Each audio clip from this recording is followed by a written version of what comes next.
Hello, welcome to my channel. ఈరోజు ఈ వీడియోలో మనం అభిషేక్ శర్మని ఏమైనా సరే సౌత్ ఆఫ్రికాతో జరిగే సూపర్ 8 మ్యాచ్ల్లో తప్పించే అవకాశం ఏమైనా ఉందా, ఇక్కడ ఏమైనా సంజు శాంసన్ని అభిషేక్ శర్మ ప్లేస్లో తీసుకువచ్చే అవకాశం ఏమైనా ఉందా అనే దాని గురించి మనం ఈ వీడియోలో తెలుసుకుందాం.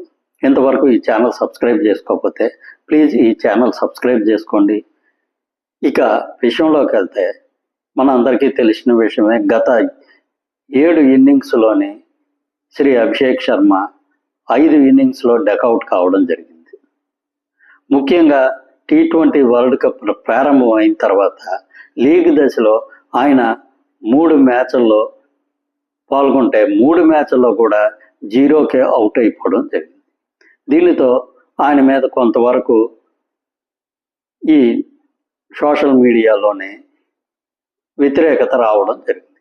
కాకపోతే ఇక్కడ ఆయన తీసివేసేంత పరిస్థితి అయితే ప్రస్తుతం కనిపించడం లేదు.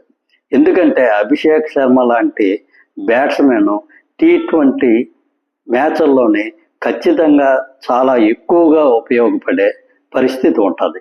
ఎందుకంటే ఆయన స్ట్రైకింగ్ రేటు మోర్ దెన్ 200 పైనే ఉంటుంది.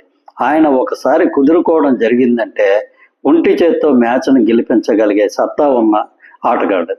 కాబట్టి ఆయన మీద ఖచ్చితంగా టీం మేనేజ్మెంట్ ఇంకా నమ్మకమాన్ని ఉంచి ఒకసారి కాకపోతే ఒకసారైనా సక్సెస్ అవుతాడని చెప్పి ఆయన్ని కంటిన్యూగా ఈ మ్యాచ్లకు తీసుకోవడం జరుగుతుంది.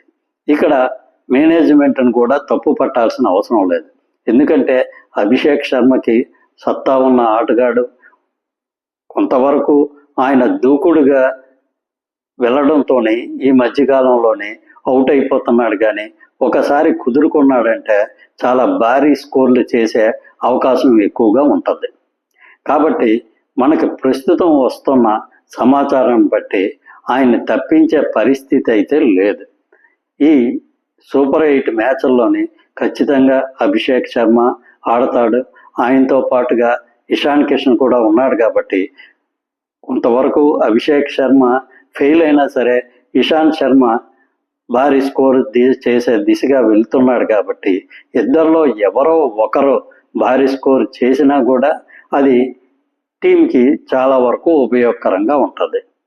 కాబట్టి ఈ సూపర్ 8 మ్యాచ్ల్లోని తిరిగి శ్రీ అభిషేక్ శర్మ తన ఫామ్ని తిరిగి తెచ్చుకుంటాడని ఆశిద్దాం. Thank you. ఈ వీడియో నచ్చినట్లయితే ఈ ఛానల్కి సబ్స్క్రైబ్ చేసుకోండి. Thank you very much.